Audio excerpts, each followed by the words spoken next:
Hindi church online की इस आराधना सभा में मैं आपका हृदय से स्वागत करता हूं। आपको हृदय से धन्यवाद देता हूं कि आप इस आराधना सभा में जुड़ गए हैं। आप स्वर्ग के महान परमेश्वर की आवाज सुनने के लिए इस आराधना में जुड़ गए हैं। हो सकता है आपके हृदय में कुछ बोझ हो, मन में कुछ तनाव हो, क्योंकि संसार में बहुत सी बातें हमने सुनी, पर आज हम सब सुनेंगे कि परमेश्वर हमसे क्या कहना चाहता है। परमेश्वर की आवाज सुनने के लिए, उसके वचनों को सुनने के लिए हम इस आराधना सभा में जुड़ गए हैं। मैं आपको हृदय से धन्यवाद देता हूं और सबसे बढ़कर परमेश्वर का धन्यवाद करता हूं कि उसने हमें जिंदगी दी, ये मौका दिया।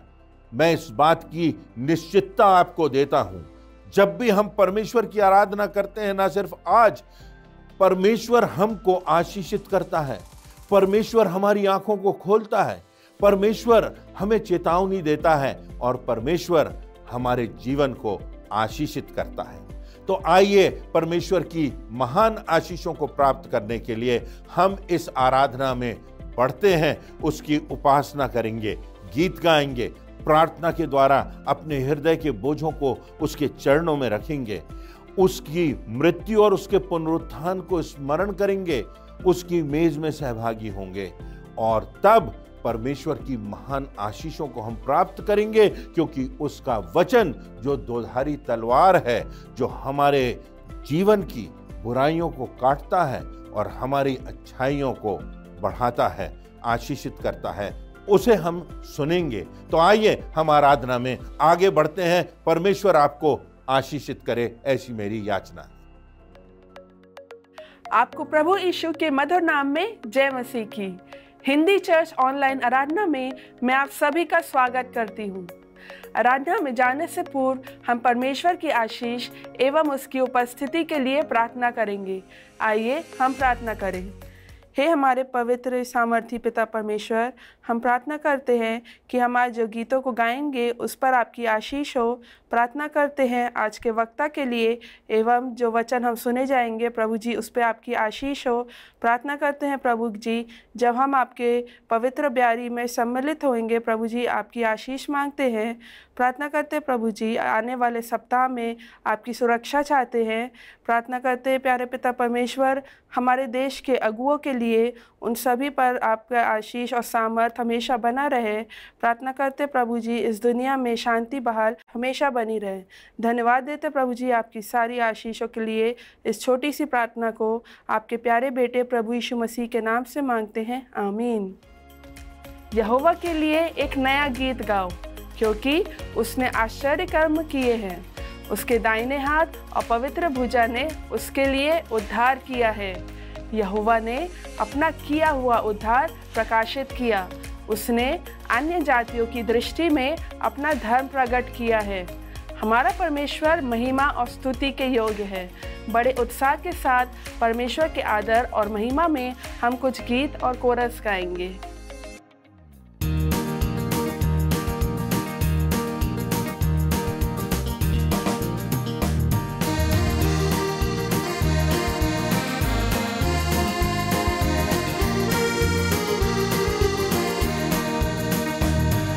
मेरा ले ले प्यारे यीशु, तूने इसे बनाया है, इसमें तू अपना घर बना ले, जिसके लिए बनाया है। दुनिया की सब चीजें निकाल कर इसे पाक और साफ कर, दुनिया की सब चीजें निकाल कर इसे पाक और साफ कर, गंदगी गुनाहों की सब धोकर उस खून से जो बहाया है, दिल मेरा ले ले प्यारे यीशु, तूने इसे बनाया है, इसमें तू अपना घर बना ले, जिसके लिए बनाया है। बहुत साल मैं रहा तुझसे दूर, लापरवाही ने किया दूर, बहुत साल मैं रहा तुझसे दूर, लापरवाही ने किया दूर। दया प्रेम अनुग्रह की आशीषें धीरज धर मुझे सिखाया है। दिल मेरा ले ले प्यारे यीशु, तूने इसे बनाया है, इसमें तू अपना घर बना ले, जिसके लिए बनाया है।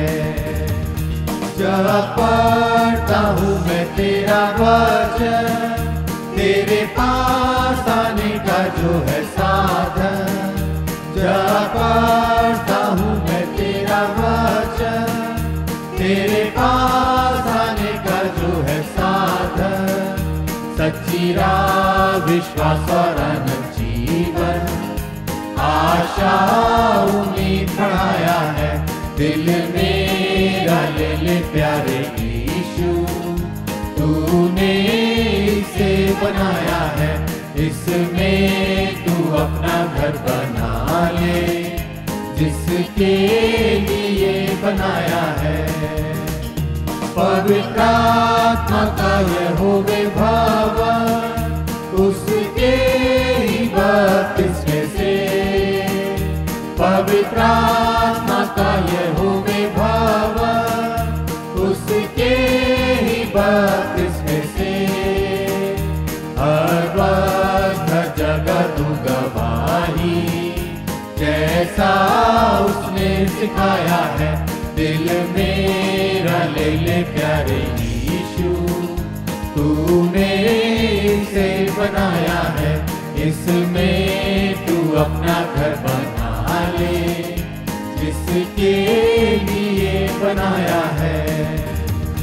जब पढ़ता हूँ कलाम पाक, जो रास्ता है शाहिरा, जब पढ़ता हूँ कलाम पाक, जो रास्ता है शाहिरा, राह तो जिंदगी अपनी ईमान उम्मीद बढ़ाया है। दिल मेरा ले ले प्यारे यीशु, तूने इसे बनाया है, इसमें तू अपना घर बना ले, जिसके लिए बनाया है।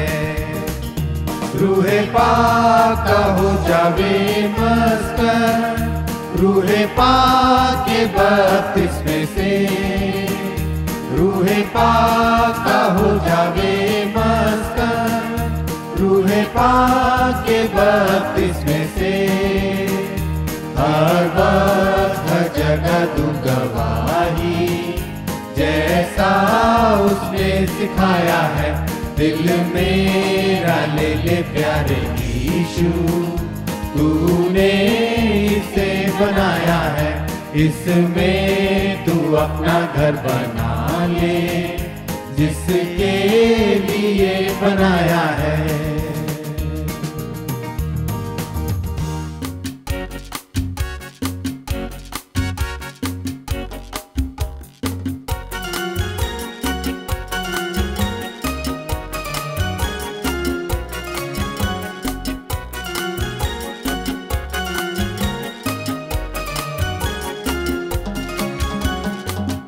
जाना है दूर से दूर तलक, एक यीशु का प्यारा प्यारा नाम। चले जाना है दूर से दूर तलक, एक यीशु का प्यारा प्यारा नाम। वही नाम प्यारा प्यारा नाम, वही नाम प्यारा प्यारा नाम।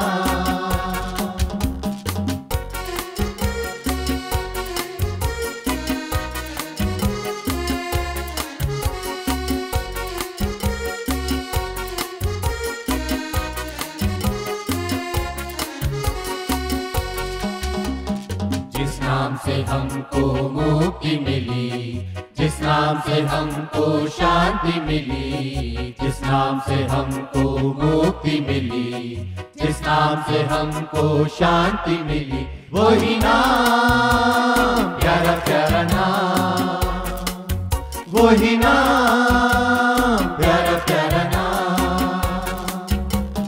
चले जाना है दूर से दूर तलक, लेके यीशु का प्यारा प्यारा नाम। चले जाना है दूर से दूर तलक, लेके यीशु का प्यारा प्यारा नाम, वही नाम, प्यारा प्यारा नाम, वही नाम, प्यारा प्यारा नाम।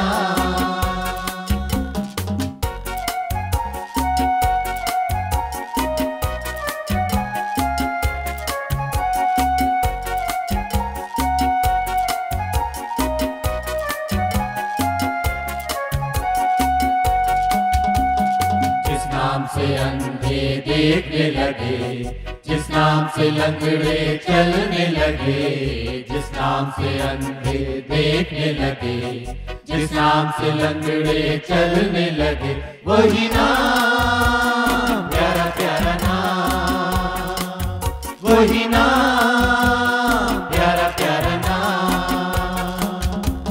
चले जाना है दूर से दूर तलक, लेके यीशु का प्यारा प्यारा नाम। चले जाना है दूर से दूर तलक, लेके यीशु का प्यारा प्यारा नाम, वही नाम, प्यारा प्यारा नाम, वही नाम, प्यारा प्यारा नाम।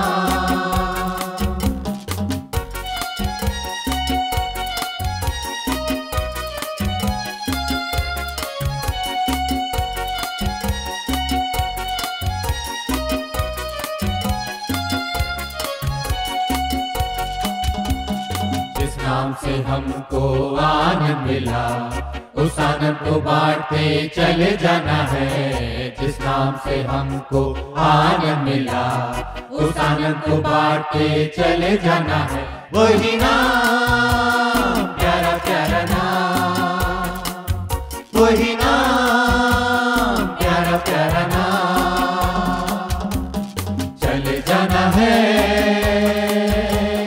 दूर से दूर तलक, लेके यीशु का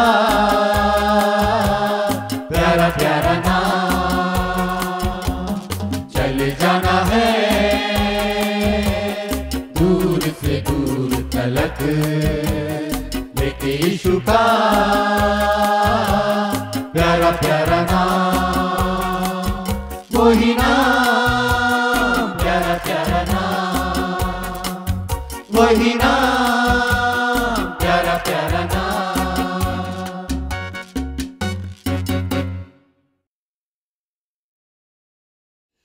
पुनरुत्थान पर्व के पहले या उसके बाद में जुड़ी हुई घटनाओं में यदि हम गौर करें तो एक बहुत प्रमुख पात्र, एक स्त्री नजर आती है जिसका नाम मरियम मगदलीनी है।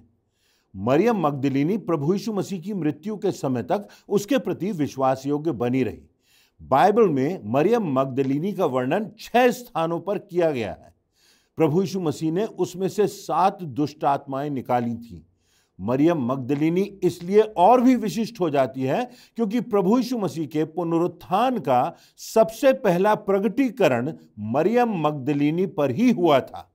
मरियम मगदलीनी में ऐसी कौन सी बात थी कि प्रभु यीशु मसीह ने उसको यह गौरव दिया कि प्रभु के पुनरुत्थान का प्रगटीकरण सर्वप्रथम उस महिला पर हो? ऐसी कौन सी विशिष्टता थी मरियम मगदलीनी में कि जीवन के अंतिम समय तक और हर प्रकार की विषमताओं में भी वह प्रभु यीशु मसीह के प्रति विश्वास योग्य बनी रही? आज हम उसके जीवन से संबंधित 3 प्रमुख बातों को देखेंगे और इस बात पर भी विचार करेंगे कि हमें इन 3 बातों से क्या शिक्षा मिलती है। तो सबसे पहली बात यह है कि मरियम मगदलिनी के जीवन और उसके हृदय में धन्यवाद था, एटीट्यूड ऑफ ग्रेटिट्यूड जिसे हम कहते हैं। प्रभु यीशु मसीह ने उस पर बड़े उपकार किए थे। वह अपने जीवन में दुष्टात्माओं से ग्रसित रही। प्रभु यीशु मसीह ने न सिर्फ इन 7 दुष्टात्माओं से उसे मुक्ति दिलाई थी, परंतु उसे संपूर्णता से उद्धार भी प्रदान किया था। उसके पापों की क्षमा दी थी, उसे नया जीवन दिया था। प्रभु यीशु मसीह ने उसे न सिर्फ शारीरिक चंगाई दी थी, परंतु आत्मिक चंगाई भी दी थी। प्रभु यीशु मसीह के इस उपकार के प्रति मरियम हमेशा धन्यवादित बनी रही। मरकुस रचित सुसमाचार उसके 15वें अध्याय की 40 और 41वीं आयतों में स्पष्ट है कि जब प्रभु यीशु मसीह को कलवरी की राह पर ले जाया जा रहा था, तो ये स्त्रियां भी उनके पीछे पीछे चल रही थीं, जो उसकी सेवा टहल किया करती थी। इन स्त्रियों में मरियम मगदलिनी का भी उल्लेख किया गया है। वह कलवरी की राह पर भी प्रभु यीशु मसीह के साथ थी, क्योंकि उसके हृदय में प्रभु यीशु मसीह के प्रति धन्यवाद की भावना थी। यूहन्ना रचित सुसमाचार उसके 19वें अध्याय की 25वीं आयत में हम पाते हैं कि क्रूस के पास जहां यीशु की माता मरियम खड़ी थी, उसी स्थान पर उसके साथ मरियम मगदलिनी भी खड़ी थी। जब चेले भाग गए थे, जब चेलों का विश्वास समाप्त हो गया था, जब पतरस जैसे प्रभु के प्रिय लोग मुकर गए थे, तब मरियम मगदलिनी क्रूस के पास, यीशु के पास उस समय भी खड़ी थी। मत्ती रचित सुसमाचार के 27वें अध्याय की 61वीं आयत में हम पाते हैं कि मरियम मगदलिनी प्रभु यीशु मसीह की कब्र के पास बैठी हुई थी।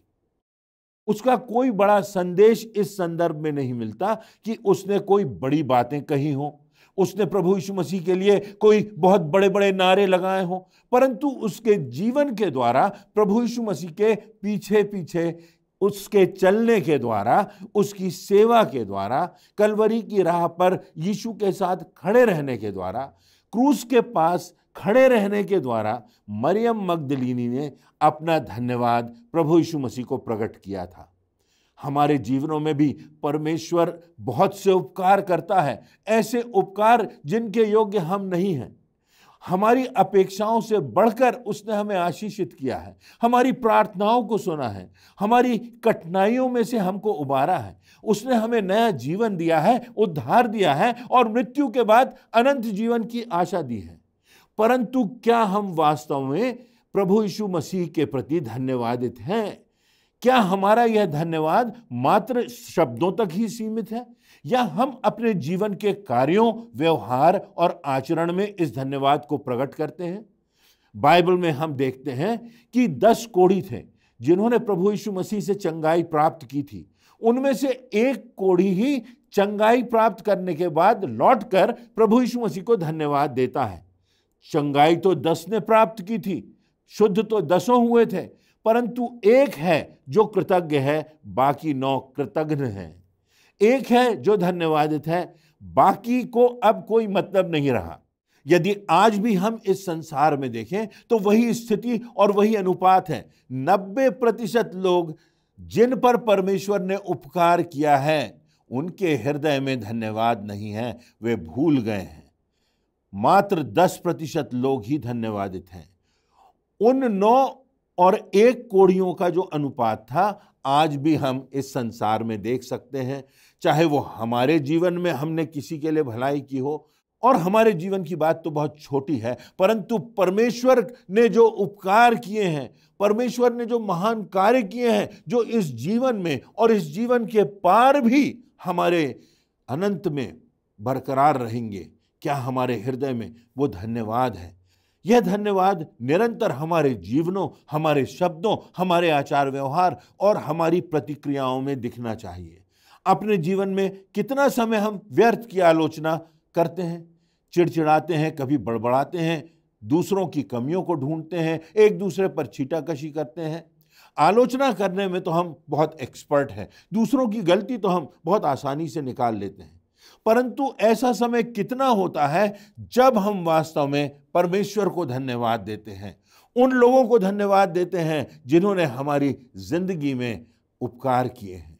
हम अपने जीवन से, अपने शब्दों से और अपनी प्रार्थनाओं से परमेश्वर को क्या धन्यवाद देते हैं? उसकी उपासना और उसकी स्तुति प्रतिदिन करते हैं। यदि कोई प्रश्न करे कि परमेश्वर ने मनुष्य को क्यों बनाया, तो वास्तव में इसका एक विशिष्ट जवाब यह होगा कि परमेश्वर ने मनुष्य को इसलिए बनाया कि मनुष्य के द्वारा, हर एक व्यक्ति के द्वारा परमेश्वर की महिमा हो, उसकी आराधना हो, उसकी उपासना हो। और यह तभी संभव है जब हमारे हृदय में धन्यवाद हो। जब हम परमेश्वर का धन्यवाद करते हैं तो वास्तव में हम सच्चे मन से उसकी उपासना करते हैं। बाइबल में धन्यवाद के संदर्भ भरे पड़े हैं। दाऊद के द्वारा भजन संहिता के पहले अध्याय से लेकर अंतिम अध्याय तक धन्यवाद और हर संदर्भ में धन्यवाद की बात की गई है। दानियल, जिसे सिंहों की मान में डाल दिया गया था, वह प्रार्थना कर रहा था कि हे मेरे पूर्वजों के परमेश्वर, मैं तेरा धन्यवाद करता हूं।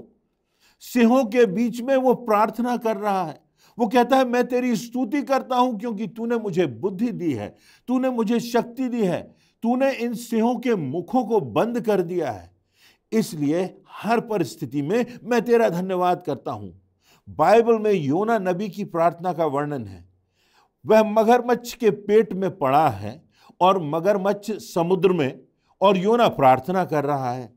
योना की पुस्तक के 2 अध्याय की 9वीं आयत में उसकी इस खूबसूरत प्रार्थना का वर्णन है, जहां लिखा है, मैं ऊंचे शब्द से धन्यवाद करके तुझे बलिदान चढ़ाऊंगा। मरियम मगदलिनी के जीवन में कलवरी की राह पर भी, क्रूस की निकटता में भी धन्यवाद भरा हुआ था।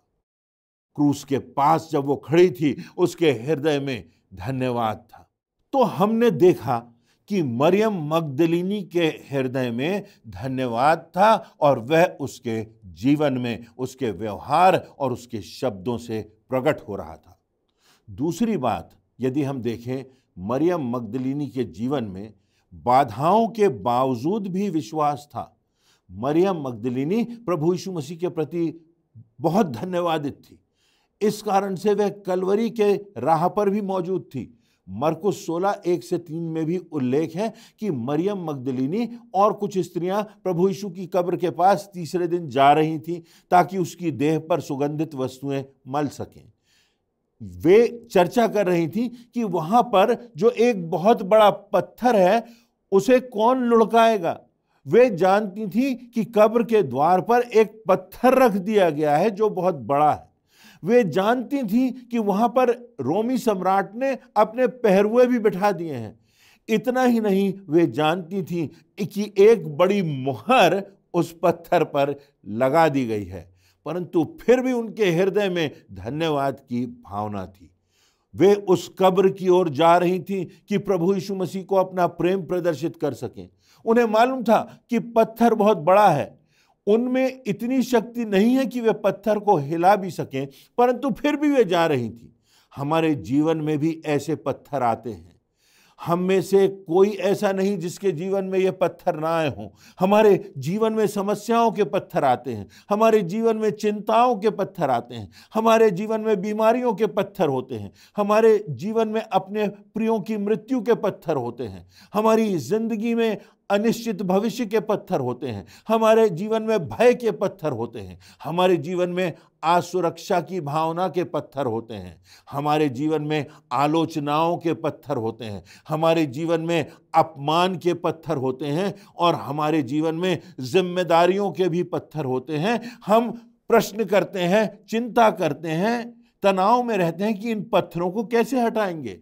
ये पत्थर तो बहुत बड़े हैं और हम तो बहुत सीमित हैं, परंतु परमेश्वर के लोगों के जीवन और उनका विश्वास यह होना चाहिए कि यद्यपि पत्थर हटाने की क्षमता हम में नहीं, परंतु हम उस राह पर बढ़ते चले जाएंगे, हम अपना प्रयास करते चले जाएंगे, असंभव से दिखने वाले लक्ष्य को भी पूरा करने का प्रयास हम करते रहेंगे।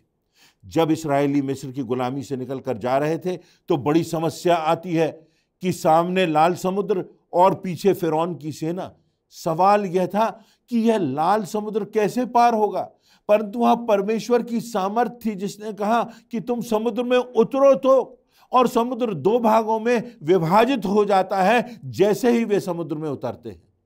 यशायाह नबी की पुस्तक उसके 45वें अध्याय की दूसरी आयत में लिखा है, मैं तेरे आगे आगे चलूंगा और ऊंची ऊंची भूमि को चौरस करूंगा, मैं पीतल के किवाड़ों को तोड़ डालूंगा और लोहे के बेड़ों को टुकड़े टुकड़े कर दूंगा।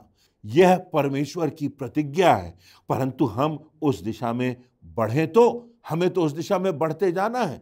परमेश्वर कहता है, यह मेरी सामर्थ है जो मैं तुझ पर प्रकट करूंगा, इसलिए तू जान ले कि मैं इस्राएल का परमेश्वर यहोवा हूं। इसलिए तू जान ले कि मेरी सामर्थ से तेरे जीवन में मेरी गवाही होगी। पहला यूहन्ना उसके 5वें अध्याय की 4थी आयत में लिखा है, क्योंकि जो कुछ परमेश्वर से उत्पन्न हुआ वह संसार पर जय प्राप्त करता है, और वह विजय जिससे संसार पर जय प्राप्त होती है हमारा विश्वास है। जो कुछ परमेश्वर से उत्पन्न हुआ है वह संसार पर जय प्राप्त करता जाता है। परमेश्वर के वचन में यह उसकी प्रतिज्ञा है। मरियम मगदलीनी के जीवन में बाधाओं के बावजूद विश्वास था। वह विश्वास के रास्ते पर चलती रही। और तीसरी और अंतिम बात हम देखेंगे कि सब प्रकार की निराशाओं के बावजूद भी मरियम मगदलीनी के हृदय में प्रेम था। मरियम मगदलीनी के हृदय में कलवरी की राह पर भी धन्यवाद तो था ही, परंतु बाधाओं के बावजूद भी विश्वास था और निराशाओं के बावजूद भी प्रेम था। विचार कीजिए, मरियम मगदलीनी प्रभु यीशु मसीह की कब्र के पास खड़ी है। ईस्टर सप्ताह के दौरान जब हम अपने प्रियों की कब्र के पास जाते हैं, जब हम उन कब्रों को साफ करते हैं, जब वहां हम खूबसूरत फूल रखते हैं, जब कुछ समय हम खामोशी से वहां बिताते हैं, तो यह बड़ा भावनात्मक समय होता है। उस कब्र की मिट्टी से हमें कोई आशा तो होती नहीं, उस कब्र की मिट्टी में हमें कोई विश्वास तो होता नहीं, परंतु यह प्रेम है उसके प्रति, हमारे प्रिय के प्रति, जिसकी वजह से हम वहां खड़े हैं और हमारी आंखों में आंसू है। सबसे प्रमुख बात यह कि मृत्यु भी प्रेम को परास्त नहीं कर सकती। मृत्यु भी प्रेम को परास्त नहीं कर सकती। इसीलिए पहला कुरिन्थियों उसके 13 अध्याय के 13वीं आयत में लिखा है, विश्वास, आशा, प्रेम ये तीनों स्थायी हैं, इन सब में सबसे बड़ा प्रेम है। जब जीवन में विश्वास खत्म हो जाता है, जब जीवन में आशा का धुंधलका ही बचता है, परंतु यदि हमारे हृदय में प्रेम है तो समय के साथ वही प्रेम का बीज विश्वास भी पैदा करता है और आशा को भी उज्जवल कर देता है। यही विश्वासी के जीवन का संदेश है। उस कब्र के पास प्रेम के कारण मरियम मगदलीनी खड़ी है। प्रभु यीशु मसीह की मृत्यु और उसके दफन हो जाने के तीसरे दिन सुबह ही वह जा रही है। अब तो वहां कुछ बचा नहीं होगा, कब्र होगी, परंतु वो प्रेम है जो उसको उस कब्र के पास ले जा रहा है। पहला कुरिन्थियों के 13वें अध्याय में पौलुस लिखता है कि कोई ऐसी बात है जो स्वर्गदूतों की बोलियों से उत्तम है, कोई ऐसी बात है जो भविष्यवाणियां करने और स्वप्न देखने और भविष्य की बातों को बताने से ज्यादा उत्तम है, कोई ऐसी बात है जो दुनिया के सारे भेदों को जान लेने से बढ़कर है, कोई ऐसी बात है जो संसार का सारा ज्ञान प्राप्त कर लेने से बढ़कर है, कोई ऐसी बात है जो विश्वास से भी बढ़कर है, जबकि विश्वास भी ऐसा हो कि पहाड़ों को हटाने की क्षमता रखता हो, कोई ऐसी बात है जो त्याग से भी बढ़कर है कि यदि हम अपनी देह भी दूसरों के लिए समापन के लिए दे दें। इन सारी बातों में बढ़कर एक बात है, कोई बात है, और वह बात है प्रेम की बात। मात्र शब्दों तक मरियम मगदलीनी का यह प्रेम सीमित नहीं, क्योंकि उसने कोई बड़ा संदेश नहीं दिया, उसने कोई बड़े नारे नहीं लगाए, परंतु लिखा है कि वह प्रभु यीशु मसीह की सेवा टहल करती थी और अंतिम समय तक कब्र के पास खड़ी थी। मरियम मगदलीनी कब्र पर इस आशा से नहीं गई थी कि उसको जीवित प्रभु मिल जाएंगे। जब प्रभु यीशु मसीह के पुनरुत्थान का प्रकाशन हुआ तो वह इतनी घबरा गई कि प्रभु को पहचान ही नहीं सकी। वह कब्र के पास कोई बड़े विश्वास के साथ नहीं गई थी कि वह यीशु को पुनर्जीवित होता हुआ देखेगी, परंतु वह प्रेम था जो उसे उस कब्र के पास ले गया। मरियम मगदलीनी का प्रेम मात्र होठों तक सीमित नहीं था। उसका प्रेम उसके जीवन और उसके कार्य और उसकी सेवा की गवाही में दिखाई देता था और दिखाई देता है आज भी। हम अपने जीवन को देखें तो पाएंगे हम में 7 दुष्ट आत्माएं तो नहीं हैं, परंतु 700 बल्कि शायद 7,000, 70,000 और 7 लाख पाप हैं जिन्हें प्रभु यीशु मसीह ने क्षमा किया है, जिनको प्रभु यीशु मसीह ने दूर करके दफना दिया है और हमें उद्धार दिया है, अपनी धार्मिकता से ढांप लिया है, हमें अनंत जीवन दिया है। क्या हमारे जीवन में उस प्रभु के प्रति धन्यवाद है? क्या हमारे जीवन में उस परमेश्वर के प्रति विश्वास है? क्या हमारे जीवन में वो प्रेम है जो मरियम मगदलीनी के पास था? मरियम मगदलीनी तो पुनरुत्थान के उस तरफ थी, लेकिन हम तो पुनरुत्थान के आगे के काल में हैं। हम तो जानते हैं कि प्रभु यीशु मसीह ने कहा, यदि कोई मुझ पर विश्वास रखता है और वह मर भी जाए तो भी जिएगा। प्रभु यीशु मसीह ने मृत्यु को परास्त करके और पुनर्जीवित होकर स्वयं इस कथन को सत्य करके दिखा दिया। अब हमारे पास प्रमाण है, हमारे पास आधार है कि हम पुनरुत्थान पर विश्वास करें। क्या हमारे जीवन के कार्य परमेश्वर के प्रति हमारा विश्वास दर्शाते हैं? बातें पर्याप्त नहीं हैं, मात्र होठों से कह देना पर्याप्त नहीं है, मात्र होठों से बड़ी बड़ी प्रार्थनाएं करना पर्याप्त नहीं है, शब्द पर्याप्त नहीं है, काम होना चाहिए। तभी धन्यवाद प्रकट होगा, तभी गवाही होगी। ऐसे कार्य जिसमें प्रेम प्रकट हो, जिनमें विश्वास प्रकट हो। अक्सर हम अपने जीवनों में भी पाते हैं कि राह में बड़े बड़े पत्थर हैं, हम नहीं जानते उन पत्थरों को कैसे हटाएंगे, परंतु परमेश्वर के वचन और उसके मार्ग पर यदि हम चलते हैं तो परमेश्वर इन बड़े बड़े पत्थरों को हटाएगा। कितनी बार हम भी मरियम मगदलीनी के समान अपने आप को कब्र पर खड़ा महसूस करते हैं, जहां जीवन में ना कोई आशा है, ना कोई विश्वास है, परंतु यदि परमेश्वर के प्रति हमारा प्रेम बना हुआ है तो वह प्रेम विश्वास को पुनर्जीवित करने में सक्षम है, तो वह प्रेम आशा को उज्जवल करने में सक्षम है। क्या समस्याओं के बावजूद भी हमारा विश्वास दृढ़ है? क्या जीवन की निराशाओं के बाद भी हमारा प्रेम वैसा ही है? इसीलिए रोमियो 8:38 में पौलुस बड़ी दृढ़ता और विश्वास के साथ लिखता है, क्योंकि मैं निश्चय जानता हूं कि न मृत्यु, न जीवन, न स्वर्गदूत, न प्रधानताएं, न वर्तमान, न भविष्य, न सामर्थ, न ऊंचाई, न गहराई, न कोई और सृष्टि हमें परमेश्वर के प्रेम से जो हमारे प्रभु यीशु मसीह में है अलग कर सकेगी।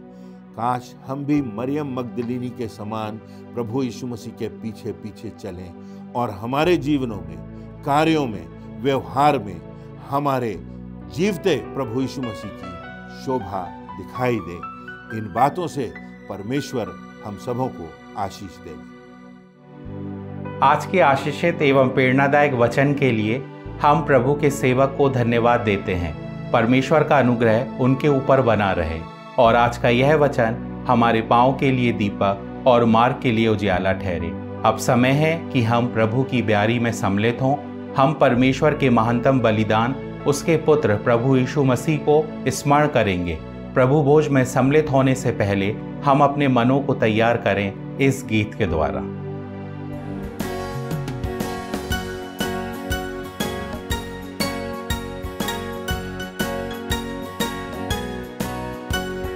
मेरे पाप क्या धोएगा प्रभु यीशु ख्रीस्त का लहू, मुझे शुद्ध क्या करेगा प्रभु यीशु ख्रीस्त का लहू। ओ कैसा सोता है, ओ उसके रक्त की जय, ना दूसरा है उपाय प्रभु यीशु ख्रीस्त का लहू। क्या दे सकता निर्मलता प्रभु यीशु ख्रीस्त का लहू। कारण क्या है क्षमा का प्रभु यीशु ख्रीस्त का लहू। ओ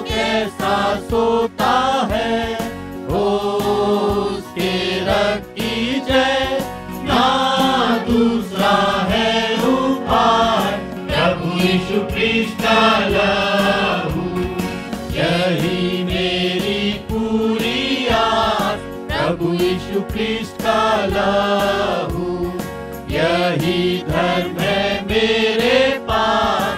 प्रभु यीशु ख्रीष्ट का लहू, ओ कैसा सोता है, ओ उसके रक्त की जय, ना दूसरा है उपाय।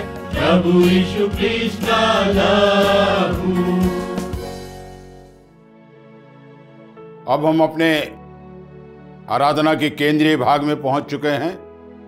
प्रभु की मेज में हम सम्मिलित होंगे। प्रभु यीशु जिस रात वह पकड़वाया गया, उसने रोटी ली और धन्यवाद करके उसे तोड़ी और कहा, ये मेरी देह है जो तुम्हारे लिए तोड़ी जाती है, मेरे स्मरण के लिए यही किया करो। इसी रीति से उसने प्यारी के पीछे कटोरा भी लिया और कहा, यह कटोरा मेरे लहू में नई वाचा है, जब कभी पियो तो मेरे स्मरण के लिए यही किया करो। क्योंकि जब कभी तुम ये रोटी खाते और इस कटोरे में से पीते हो, तो प्रभु की मृत्यु को जब तक वह न आए प्रचार करते रहो। आइए हम इस ब्यारी के लिए परमेश्वर को धन्यवाद देंगे, प्रार्थना करेंगे। हमारे जीवते और सामर्थ्य पिता परमेश्वर, तेरा धन्यवाद धन्यवाद और धन्यवाद देते हैं प्रभु यीशु मसीह के लिए संसार में आने के लिए। हम जैसे पापियों के लिए मारा गया, गाड़ा गया और मृतकों में से जी उठा कि हम अनंत जीवन को प्राप्त करें। पिता परमेश्वर, इस मेज के लिए धन्यवाद देते हैं। पिता, होने दे कि जब हम इसे ग्रहण करते हैं तो अपने जीवन का मूल्यांकन कर सकें और उसके अनुसार हम चलने का प्रयास कर सकें। इस विनती को प्रभु यीशु मसीह के नाम से मांगते हैं, आमीन। प्रभु की मेज तैयार है। जिन्होंने प्रभु यीशु मसीह के नाम का बपतिस्मा लिया है, वही इस मेज में सम्मिलित हो सकते हैं।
आइए हम अपने स्थान पर खड़े हो जाएं। हम अंतिम प्रार्थना में जाएंगे। प्रार्थना के बाद प्रार्थना के रूम में कोरस गा लेंगे। उसके पश्चात परमेश्वर की आशीष ग्रहण करके आज की आराधना समाप्त करेंगे। आइए हम प्रार्थना करें। पिता परमेश्वर, हम तेरा धन्यवाद करते हैं कि संपूर्ण आराधना पर तेरी उपस्थिति बनी रही। आज जो हमने वचन को सुना है पिता परमेश्वर, वो वचन हमारे दिलों में बहुतायत से फलवंत होने वाला हो सके और हमें ऐसी अगुवाई करना पिता कि हम उस मार्ग पर चलने वाले हो सके। हमारा जीवन तुझे ग्रहण योग्य हो। संपूर्ण बातों के लिए तुझको धन्यवाद देते हुए इस विनती को प्रभु यीशु मसीह के नाम से मांगती हूँ, आमीन। हम तो जलते दीप हैं यीशु की ज्योति में, जब तक है जहां में हम उसे फैलाना है। अंधियारे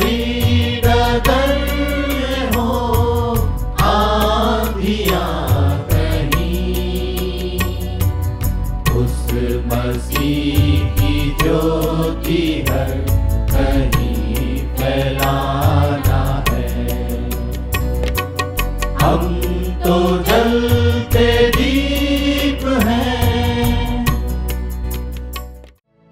आइए हम परमेश्वर की आशीष को ग्रहण करें। अब हमारे परमेश्वर पिता का प्रेम, उसके इकलौते पुत्र प्रभु यीशु ख्रीष्ट का अनुग्रह और पवित्र आत्मा की शांति और सहभागिता हम सब विश्वासियों के साथ अब से लेकर सर्वदा लो बनी रहे। आमीन।